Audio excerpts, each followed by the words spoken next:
Hello everyone and welcome back to some gun reviews here on my channel. It's another gun review from the game of Hunt Showdown. Today we're taking a look at the LeMat Revolver. The LeMat Revolver is a 9-shot compact pistol that features a shotgun as well. As you can see here in the game, I'm switching between those two right now. So this gun I'm on right now is actually the shotgun.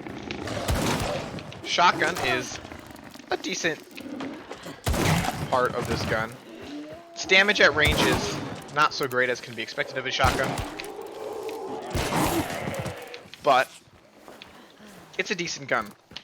As you can see, I was able to take down all those dogs there pretty easily, only getting hit once, and so the gun itself is decent as far as its damage is concerned against mobs. Against players, the shotgun is, in my opinion, quite a bit less reliable. Only time I'll really ever use the shotgun is if I'm dual wielding like this. Then I'll try my luck with shooting 2 shotguns at once at someone, but the range on these is quite close. Fairly difficult to get a kill unless you're kind of shoving your rifle barrel, your shotgun barrel into them. So I guess I wouldn't necessarily recommend the shotgun unless you're fairly confident in your ability to get those headshots off, because it does spread very quickly, leading to kind of a somewhat difficult to use shotgun if you're not aiming well, and sometimes there's still some luck involved. It's not really even up to you if you're getting the hits. The actual pistol itself, as far as shooting its pistol cartridges, it's a good gun. It kind of has the same, I guess I would call it, handling as most of the other compact pistols. Very similar, in my opinion, to the Caldwell packs, or probably more like the Caldwell conversion in the game. It's fairly quick to reload, fairly quick to cycle into new rounds. This is without fanning, of course. With fanning, it's quite a bit faster. Unfortunately, I don't have a character with fanning right now to show you. And dual wield, it's quite good as well. You are going to get pretty decently quick shots off with the shotgun as far as when you get back into actually aiming. And if you cycle your rounds right, you can shoot this pretty fast, as you can see. So that's pretty decent fire rate with dual wield. If you shoot too fast, otherwise you'll lock it up. If I can show you that if you want to see. So if you lock it up like there, you'll have a little bit of delay. But if you just kind of cycle your shots and stagger them appropriately, you can shoot pretty quickly in the dual wield. This gun is interesting from a historical perspective because it's actually quite popular in games around this time. Red Dead Redemption, I know, has it as well. I believe the second game, I'm not sure about the first one. And it's a gun known primarily because of the Confederacy from the American Civil War. They were users of the gun. They ordered about 5,000 of them from the French. This gun is a French gun made by Jean-Alexandre LeMat, so he names it after himself. Where is this guy? And it is unique, like I said, because one, it has 9 shots in the cylinder, which is more than most guns at this time are going to have. You're generally going to see more like 6. The LeMat has 7, of course, as you know from this game. And that's also kind of an unusual number. Most guns are 6, at least in America. Colt being the primary maker of shotguns, pistols, in the United States, also means that their standard is kind of the standard, and so that's 9 shots. Whereas this is a 9-shot gun compared to the 6 that Colt normally is going to have.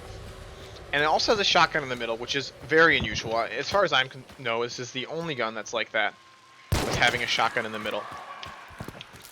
And this gun originally comes out in a .42 caliber. So in this game, we have compact and medium, and long bullets.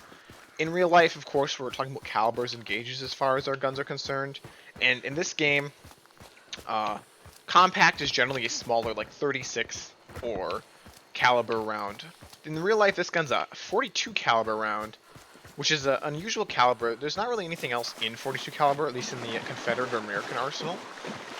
And so the gun itself is a little unique in that sense, and it kind of makes some logistical problems for the Confederacy, because they have to try to feed this gun or supply this gun with ammunition in a caliber they don't really actually make or have anything in, which means that the people who wielded this gun in the Confederacy generally had to make their own rounds for it or cast their own bullets for it, just because it was a non-standard round, something that the Confederacy wasn't really able to supply their soldiers with. Not that that was a huge deal. In reality, even though they were supposed to get 5,000 of these, the Confederacy got probably closer to 2 to 3,000, 2,500, somewhere in there. So they didn't get quite as many as they ordered. And the guns generally went to, from the research I've done, kind of the people who maybe didn't use them quite so much. People like generals used them a lot, it seems like. Jeb Stuart's a famous general who used them. And these people are probably not actually shooting the revolvers all that often, so their need for ammo is probably less. Naturally, with there being 2,500 of these, means that definitely some soldiers on the ground probably are using them, but they're definitely going to be having to supply themselves with ammunition, which is less than ideal. Later on, they do switch to a 36 caliber round in these, which is standard. The Colt 1851 navies and armies are 36 and 44 caliber, so the ability to supply that ammunition is far greater than the 42.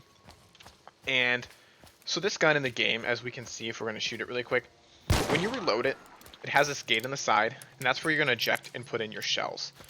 In real life, these are actually cap and ball revolvers.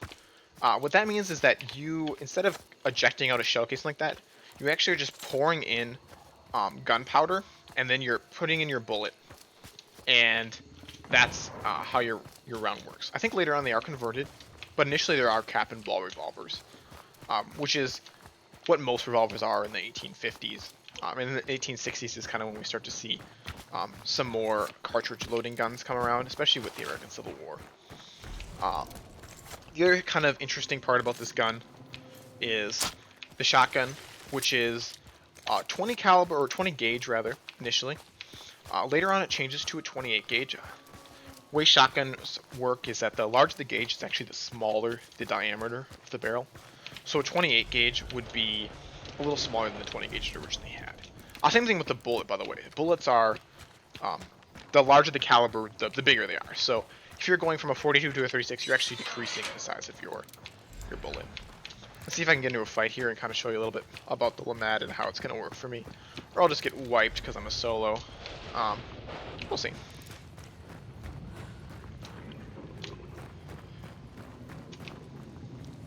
As far as dual wielding is concerned, it's fairly good at it in my opinion. Wondering where he is. Ah, wonderful. Wonderful. Well, anyway, not a very great example of how to use the LeMat, seeing as I walked around a corner and got headshot. But regardless, it's a decent gun. I hope that I was able to give you a little bit of history and kind of show you at least the function of it. Unfortunately, I was not able to really shoot any players with it due to the fact that I got one shot, which is just unlucky. That's the way hunt goes. Typically, that hopefully doesn't happen to me. I hope that this was somewhat enjoyable for you, and you'll come back for the next one. Thank you.